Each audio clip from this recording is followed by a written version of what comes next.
ഉലുവക്കഞ്ഞിയാണ്. അപ്പോൾ ഉലുവക്കഞ്ഞി നമുക്ക് കർക്കിടക മാസത്തിൽ നമ്മൾ കൂടുതൽ കഴിക്കാറ്. മരുന്ന് കഞ്ഞി അങ്ങനെ ഒരു ലെവലിലൊക്കെ കഴിക്കാറ്. ഉഷ്ണകാലത്ത് അങ്ങനെ അധികം കഴിക്കാറില്ല. അതുപോലെ പക്ഷേ ഡെലിവറിക്ക് ശേഷമുള്ള സ്ത്രീകൾക്ക് കഴിക്കാൻ നല്ലതാണ്, പാലുണ്ടാവാൻ നല്ലതാണ്. അപ്പോൾ നമുക്ക് എങ്ങനെയാണോ ഉലുവക്കഞ്ഞി തയ്യാറാക്കുന്നത്. അപ്പോൾ നമ്മൾ ഇതിലേക്ക് വേണ്ടിയിട്ട് എടുത്തിരിക്കുന്നത് ഇതുപോലെ ഒരു ചെറിയ ഗ്ലാസ് ഉണക്കല്ലരിയാണ് എടുത്തിരിക്കുന്നത്. അപ്പോൾ നമുക്ക് ഇതിലേക്ക് ഉണക്കല്ലരിയാണ് ഏറ്റവും ബെസ്റ്റ്. ഇനി കിട്ടാൻ തരമില്ല എന്ന് വെച്ചിട്ടുണ്ടെങ്കിൽ ചമ്പ ഉണക്കല്ലരി, ചമ്പാ പച്ചരി എന്നൊക്കെ പറയില്ലേ, അത് വാങ്ങിക്കുക. അതും കിട്ടാൻ തരില്ലെങ്കിൽ നമ്മുടെ സാധാരണ പച്ചരി എടുക്കുക. കൂടുതൽ നന്നായിരിക്കുക ഈ ഉണക്കല്ലരി ആയിരിക്കും. ഇതിൻ്റെ ഒരു തവിടും ഇതൊക്കെ നമുക്ക് നല്ല ഗുണമുള്ളതാണ്.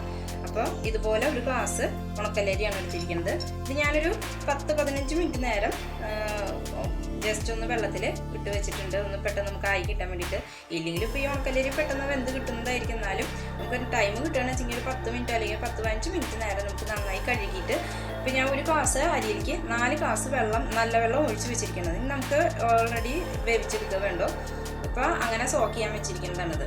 ഇതിലേക്ക് നമ്മളിപ്പോൾ ഒരു ഗ്ലാസ് അരിയാണല്ലോ എടുത്തത്, അതിലേക്ക് ഒരു 1/2 ഗ്ലാസ് വേണ്ട, അതിനെക്കാട്ടും കുറച്ച് കുറവ്, ഒരു 1/4 ഗ്ലാസ് ഉലുവ എടുക്കുക. ഉലുവയാണ് ഇതിലെ മെയിൻ. ഉലുവ നമുക്ക് വേദനയ്ക്കും ഇതിനൊക്കെ നല്ലതാണ്. അപ്പോൾ അത് കാരണം അത് വെച്ചിട്ട് ഉലുവ ഒരുപാട് അധികം ആവാനും പാടില്ല. ഇപ്പോൾ ഈ ഉഷ്ണ കാലത്ത് എന്നൊക്കെ പറഞ്ഞിട്ട് വെച്ചെങ്കിൽ പ്രസവിച്ച് കിടക്കുന്ന കുട്ടികളാണെന്ന് വെച്ചെങ്കിൽ കുഴപ്പമില്ല, അവർക്ക് 7 ദിവസം നമ്മൾ ഉലുവക്കഞ്ഞി കുടിക്കാം, അത് കുഴപ്പമില്ല. അതല്ലാണ്ട് ഇപ്പോൾ ഉലുവക്കഞ്ഞി ഈ ടൈമിൽ അത്ര കഴിക്കുന്നില്ല. നമ്മൾ കർക്കിടക മാസത്തിലാണ് കൂടുതൽ നമ്മൾ കഴിക്കാറ്. അപ്പോൾ ഏകദേശം ഒരു 1/4 ഗ്ലാസ് ഉലുവ എടുത്തേക്കുക. അത് നമ്മളിപ്പോൾ പിറ്റേ ദിവസം രാവിലെയാണല്ലോ ഉണ്ടാക്കുക. അപ്പോൾ രാവിലെ ഉണ്ടാക്കുമ്പോൾ നമ്മൾ തലേ ദിവസം തന്നെ ഇത് വെള്ളത്തിൽ ഇട്ടൊന്ന് സോക്ക് ചെയ്യാൻ വയ്ക്കുക. കാരണം ഉലുവ വെന്ത് കിട്ടാൻ അതായിരിക്കും നന്നാവുക. അത് തലേ ദിവസം തന്നെ നമ്മൾ വെള്ളത്തിൽ ഇട്ട് വയ്ക്കുക, മറക്കാതെ തന്നെ. പിന്നെ അതിലേക്ക് നമ്മളൊരു 1/2 മുറി നാളികേരം ചിരകി വെച്ചിട്ടുണ്ട് ഞാൻ. അതുപോലെ 1/2 മുറി നാളികേരത്തിൻ്റെ പാലും എടുത്തു വെച്ചിട്ടുണ്ട്. അപ്പോൾ അധികം വെള്ളമൊന്നും ഒഴിക്കാണ്ട് നല്ല തിക്കായിട്ടുള്ള പാലെടുക്കുക. ശരിക്കും നമ്മൾ ഈ പാലൊന്നും ഒഴിച്ചിട്ടല്ല തയ്യാറാക്കാൻ, മെഡിസിനൽ യൂസിനൊക്കെ ആകുമ്പം ജസ്റ്റ് നാളികേരം ചിരകിയിടുക മാത്രമേ ചെയ്യുള്ളൂ.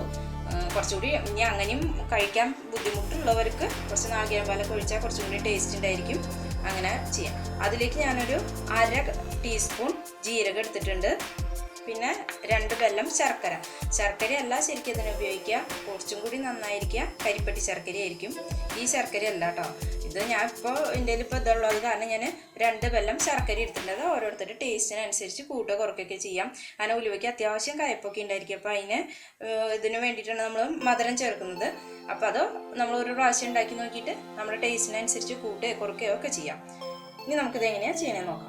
അപ്പോൾ ആദ്യം തന്നെ നമുക്ക് ശർക്കര ഉരുക്കി അതിലത്തെ കല്ലൊക്കെ കളഞ്ഞു വെക്കാം. കാരണം ചിലപ്പോൾ ഡയറക്റ്റ് ശർക്കര ഇട്ടാൽ അതിനകത്ത് കല്ലുണ്ടാവും. അപ്പോൾ അത് കാരണം നമ്മൾ ഉരുക്കി വെക്കാം.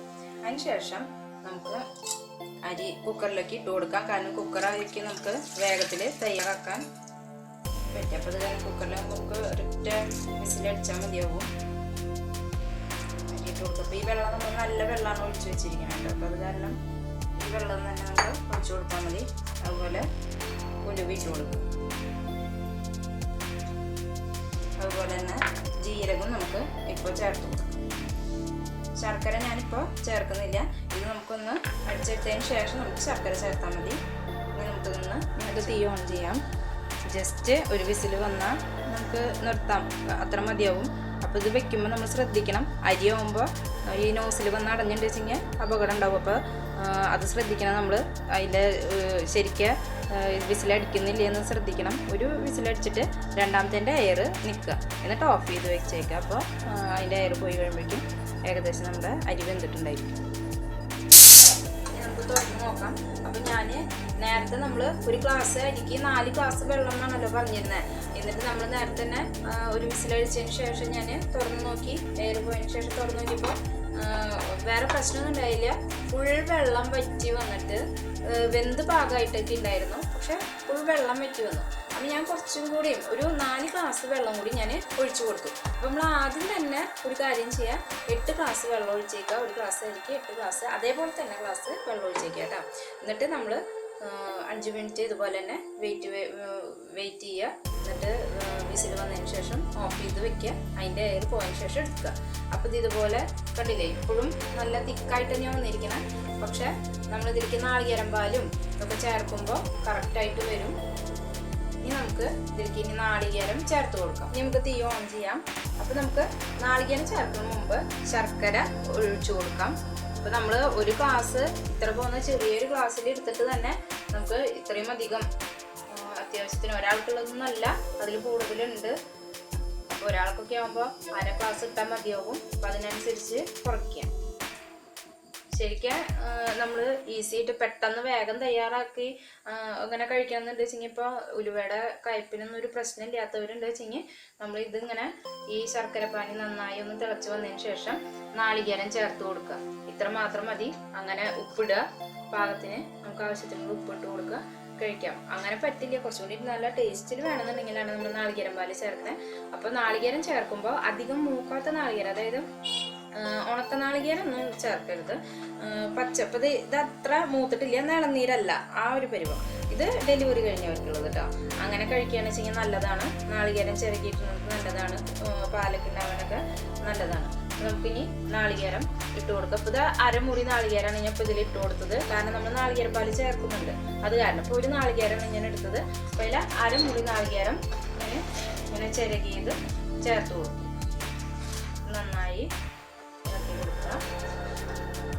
നാളികേരം പാല് ചേർക്കാത്തവർക്ക് കുറച്ചും കൂടി ലൂസ് ഇത് വേണം. അപ്പോൾ നമ്മൾ കുറച്ചും കൂടി വെള്ളം ഒഴിച്ച് കൊടുക്കേണ്ടി വരും.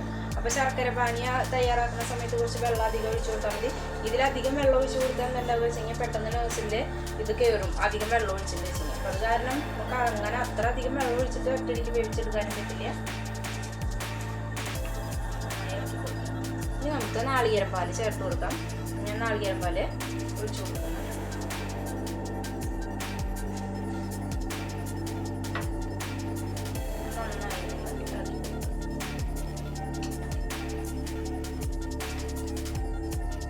നന്നായി തിളച്ച് വന്നിട്ടുണ്ട്. നമുക്ക് ഇത്രയും പരിപാടിയുള്ളൂ. അപ്പോൾ നമുക്കിതിൻ്റെ തിക്നെസ് ഇത്തിരി കൂടുതലാണെന്ന് തോന്നുകയാണെന്ന് വെച്ച് കഴിഞ്ഞാൽ നിങ്ങൾക്ക് ആവശ്യമുണ്ടെങ്കിൽ വെള്ളം ചേർക്കാം. അത് തിളപ്പിച്ച വെള്ളം തന്നെ ചേർത്ത് കൊടുക്കുക. അപ്പോൾ നമുക്ക് നല്ല ടേസ്റ്റി ആയിട്ടുള്ള ഉലുവക്കഞ്ഞി തയ്യാറായിട്ടുണ്ട്. അപ്പോൾ ഇതിലേക്ക് പാകത്തിനുള്ള ഉപ്പ് ചേർത്ത് കൊടുക്കാം. നമുക്ക് ഇതിലേക്ക് ആവശ്യത്തിനുള്ള ഉപ്പിട്ട് കൊടുക്കുക. അപ്പോൾ ഇതിലിപ്പോൾ 2 ശർക്കരയാണ് നമ്മൾ ചേർത്തുണ്ടാകുന്നത്. അപ്പം മധുരമൊക്കെ കൂടുതൽ വേണമെന്നുള്ളവർക്ക് കൂടുതൽ ചേർത്ത് കൊടുക്കാം. കരിപ്പൊടി ശർക്കരയ്ക്ക് അതിൻ്റേതായ ഗുണങ്ങളുണ്ട്. അപ്പോൾ അത് കൂടുതൽ ചേർക്കുന്നതായിരിക്കും നന്നാവുക. നമുക്ക് തീ ഓഫ് ചെയ്യാം. ഇനി ഇത് നമുക്കിതൊരു പാത്രത്തിലേക്ക്, കഴിക്കുന്ന പാത്രത്തിലേക്ക് ആക്കാം. അപ്പോൾ നമ്മൾ ഇങ്ങനത്തെ മെഡിസിനുകൾ ഇതിനൊക്കെ വേണ്ടി നമ്മൾ കഞ്ഞി കുടിക്കുമ്പോൾ നമുക്ക് ഒരു വാഴയിലൊക്കെ കിട്ടാൻ തരമുണ്ട് വെച്ചെങ്കിൽ അത് വെച്ച് കൊടുക്കുക. ഈ പാത്രത്തിനകത്ത് വെച്ച് കൊടുക്കുക. അപ്പോൾ കിണ്ണാണെന്ന് വെച്ചെങ്കിൽ കിണ്ണത്തിൽ ഏതിലായാലും വെച്ച് കൊടുക്കുക. അതിന് ശേഷം നമ്മൾ നല്ല ചൂടുള്ള കഞ്ഞി ഇതിലേക്ക് വിളമ്പി കൊടുക്കുക. അപ്പോൾ നമുക്ക് ഈ വാഴയിലയിലെ ക്ലോറോഫിലൊക്കെ നമുക്ക് ഈ ചൂട്ടിൽ ഈ കഞ്ഞിയിൽ നമുക്ക് കിട്ടും. അപ്പോൾ നമുക്കത് കൂടുതൽ ഗുണമാണ് ഉണ്ടാവുക.